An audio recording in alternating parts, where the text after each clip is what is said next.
पूर्ण बहुमत से छत्तीसगढ़ में भारतीय जनता पार्टी की सरकार बनेगी। छत्तीसगढ़ को अपराध का गढ़, छत्तीसगढ़ को भ्रष्टाचार का गढ़ बनाया है। पार्टी ने ये प्रत्याशी घोषित किए हैं। निश्चित रूप से इन प्रत्याशियों को जनता का आशीर्वाद मिलेगा। आप सरकार बीजेपी की आएगी, वहाँ वापसी करेंगे?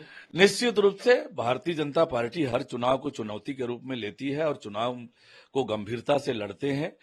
छत्तीसगढ़ में जिस प्रकार से पौने 5 सालों में भूपेश बघेल की सरकार ने छत्तीसगढ़ को जिस दिशा में ले जाने का काम किया है, छत्तीसगढ़ को अपराध का गढ़, छत्तीसगढ़ को भ्रष्टाचार का गढ़ बनाया है, छत्तीसगढ़ के हर वर्ग को ठगने और धोखा देने का काम किया है, विकास के सारे काम ठप हैं। ऐसे में आज छत्तीसगढ़ की जनता पछता रही है और छत्तीसगढ़ की जनता इस बात को समझ गई है कि छत्तीसगढ़ का भविष्य किसी के हाथों में सुरक्षित है। छत्तीसगढ़ को कोई आगे ले जा सकता है, छत्तीसगढ़ के तरक्की और खुशहाली कोई कर सकता है तो वो भारतीय जनता पार्टी है।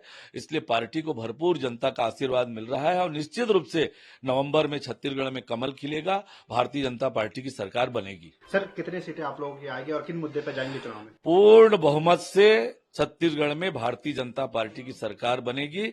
छत्तीसगढ़ की खुशहाली, छत्तीसगढ़ की तरक्की को लेकर हम इस चुनाव के मैदान में जाएंगे। सर, पहली बार इतने दिन पहले उम्मीदवारों के नाम घोषणा की गई है, इसको लेकर किस तरह से? देखिए, चुनाव की अलग अलग रणनीति होती है। ये भी हमारे शायद पार्टी के केंद्रीय नेतृत्व की चुनाव की रणनीति का एक हिस्सा होगा। सर, भूपेश बघेल अपने आप को मान रहे हैं कि मैं दोबारा चुनकर आऊंगी, उसको लेकर क्या?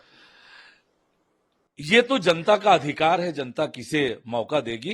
पर जिस प्रकार से उन्होंने छत्तीसगढ़ की जनता को ठगने का काम किया, धोखा देने का काम किया, लूटने का काम किया, छत्तीसगढ़ को पूरे देश में बदनाम करने का काम किया, तो आज छत्तीसगढ़ की जनता पछता रही है और छत्तीसगढ़ की जनता ने तय कर रखा है राज्य के भूपेश बघेल की सरकार को उखाड़ कर फेंकने का। सर, 5 महिलाओं का भी इसमें सूची में नाम है, उसको 5 महिलाओं को भी जगह दी गई। हाँ, निश्चित रूप से मैंने कहा कि इसमें युवा भी हैं, महिलाएं भी हैं, अनुभवी नेता हैं। सोच विचार कर पार्टी ने ये प्रत्याशी घोषित किए हैं। निश्चित रूप से इन प्रत्याशियों को जनता का आशीर्वाद मिलेगा।